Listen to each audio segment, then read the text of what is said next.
భక్తులందరికీ నమస్సుమాంజలి. మాఘమాసాన్ని సౌరమాసం అని కూడా అంటారు.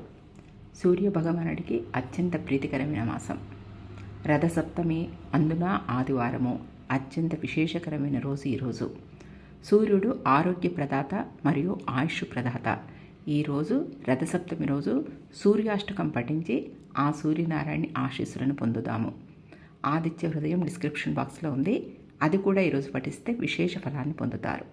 ఆదిదేవ నమస్తుభ్యం ప్రసీద మమ భాస్కర, దివాకర నమస్తుభ్యం ప్రభాకర నమోస్తుతే.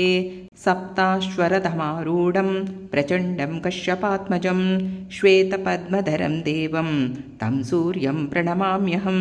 లోహితం రథమారూఢం సర్వలోకపితామహం, మహాపాపహరం దేవం తం సూర్యం ప్రణమామ్యహం.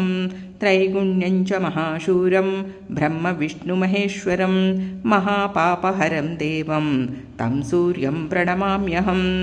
బృహితం తేజసాం పుంజం వాయురాకాశమేవ చ, ప్రభుస్వం సర్వలోకానాం తం సూర్యం ప్రణమామ్యహం. బంధూకపుష్పసంకాశం హారకుండలభూషితం ఏకచక్రధరం దేవం తం సూర్యం ప్రణమామ్యహం. విశ్వేశ్వం విశ్వకర్తారం మహాతేజప్రదీపనం, మహాపాపహరం దేవం తం సూర్యం ప్రణమామ్యహం.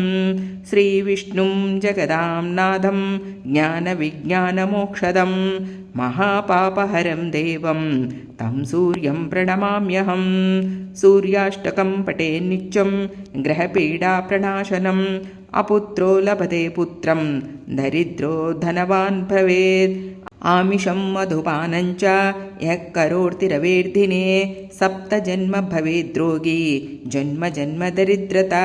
స్త్రీ తైల మధుమాంసాని ఏ చ జంతిరవేర్దినే, న వ్యాధిశోకదారిద్ర్యం సూర్యలోకం సగచ్చతి.